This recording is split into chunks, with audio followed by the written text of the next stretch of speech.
غزہ جنگ بندی، ٹرمپ اور سیسی کی دعوت پر وزیر اعظم شہباز شریف شرم الشیخ روانہ ہو گئے۔ وزیر اعظم کے ہمراہ نائب وزیر اعظم و وزیر خارجہ اسحاق ڈار اور وزیر اطلاعات و نشریات عطا اللہ تارڑ بھی موجود ہیں۔ اجلاس میں امریکی صدر ڈونلڈ ٹرمپ، مصری صدر عبد الفتاح السیسی، امیر قطر شیخ تمیم بن حمد الثانی، ترکی کے صدر رجب طیب اردوان سمیت متعدد عالمی رہنما شریک ہوں گے۔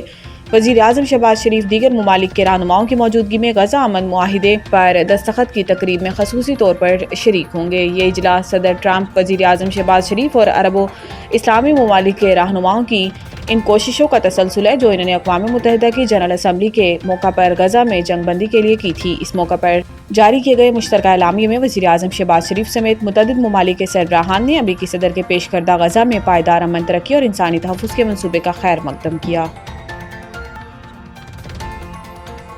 اپنی سرحد کو ایسا ہی ٹریٹ کریں گے جیسے دنیا کے خود مختار ملک کرتے ہیں۔ خواجہ آصف نے کہا کہ ایک صوبے کی حکومت کو اپنی پالیسی کو نیشنل پالیسی کے ساتھ نتھی کرنا پڑے گا۔ وزیر دفاع خواجہ آصف نے کہا کہ ریاست کو صوبوں کو بتانا پڑے گا کہ یہ ملک اس طرح چلے گا، اس طرح نہیں چلے گا، کہ ایک صوبے میں سرحد کی کوئی ویلیو نہیں۔ خواجہ آصف نے کہا کہ 2-3 روز سے جو واقعات ہو رہے تھے یہ اس کا فطری رد عمل ہے، وہ ہماری سرحد کا احترام کریں، ہم ان کی سرحد کا احترام کریں گے۔ خواجہ آصف نے زور دیا کہ بارڈر پر باقاعدہ امیگریشن کا نظام ہونا چاہیے، یہ نہیں ہونا چاہیے کہ صبح اٹھے اور تکے کھانے سرحد پار کر کے پشاور آ گئے۔ وزیر دفاع نے واضح کیا کہ پاکستان اپنی سرحد کو ایسا ہی ٹریٹ کرے گا دنیا کے خود مختار ملک کرتے ہیں۔ خواجہ آصف کا کہنا تھا کہ ہمارا ایجنڈا ہونا چاہیے کہ جو پناہ گزین یہاں ہیں انہیں واپس جانا چاہیے۔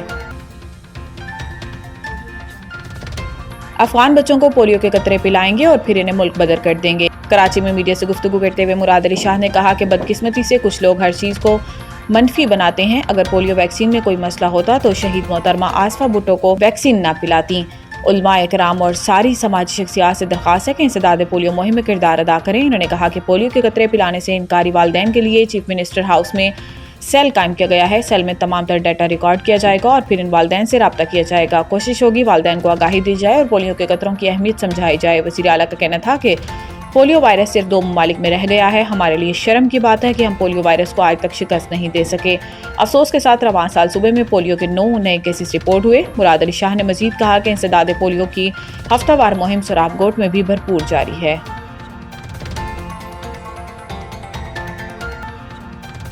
مذہبی جماعت کا احتجاج، پنڈی میں 4 روز بعد تعلیمی ادارے کھل گئے، تمام رابطہ سڑکیں بحال۔ مذہبی جماعت کے احتجاج کے باعث راولپنڈی میں 4 روز بعد تعلیمی ادارے کھل گئے ہیں۔ وفاقی دارالحکومت اسلام آباد اور راولپنڈی میں بند کی گئی تمام رابطہ سڑکوں کو کھول دیا گیا ہے، جس کے بعد مری روڈ اور دیگر راستوں پر ٹریفک رواں دواں ہے۔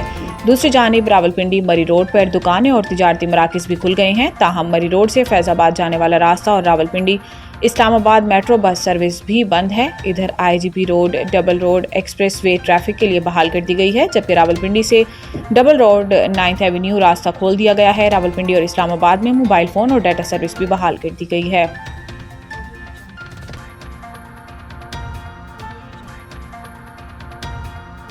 پنجاب پہلی بار اینٹوں کے بھٹوں کی ماحولیاتی کمپلائنس رپورٹ جاری۔ وزیر اعلیٰ پنجاب مریم نواز شریف کی ہدایت پر ای پی اے کی ٹیموں نے سیاہ دھواں خارج کرنے والے تمام بھٹوں کو مکمل طور پر میپ کر لیا۔ حکام کے مطابق اب تک کسی بھٹے کو سیل کرنے، مسمار کرنے، جرمانہ عائد کرنے یا ایف آئی آر درج کرنے کی ضرورت پیش نہیں آئی۔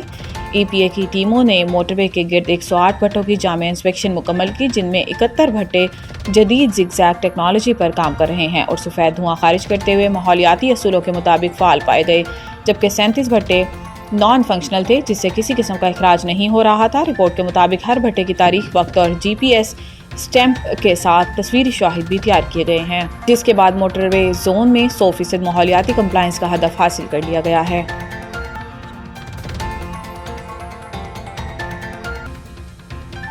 شکاگو میراتھن 2025 پاکستانی رنرز کا ایک بار پھر متاثر کن کارکردگی کا مظاہرہ۔ اس ورلڈ میجر میراتھن میں دنیا بھر سے 53,000 سے زائد رنرز شریک ہوئے، جن میں پاکستان سمیت امریکہ، برطانیہ، ناروے، متحدہ عرب امارات اور دیگر ممالک میں مقیم پاکستانی نژاد رنرز بھی شامل تھے، جنہوں نے عمدہ کارکردگی کا مظاہرہ کر کے نہ صرف پاکستانی بلکہ ملک اور قوم کا نام بھی روشن کیا۔ پاکستانی نژاد امریکی رنر سعید علی حمزہ نے شاندار کارکردگی دکھاتے ہوئے سب 3 فنش کیا۔ انہوں نے 2 گھنٹے 55 منٹ 14 سیکنڈ میں فاصلہ طے کر کے ایونٹ میں شریک تمام پاکستانی رنرز میں سب سے زیادہ تیز ہونے کا اعزاز حاصل کیا۔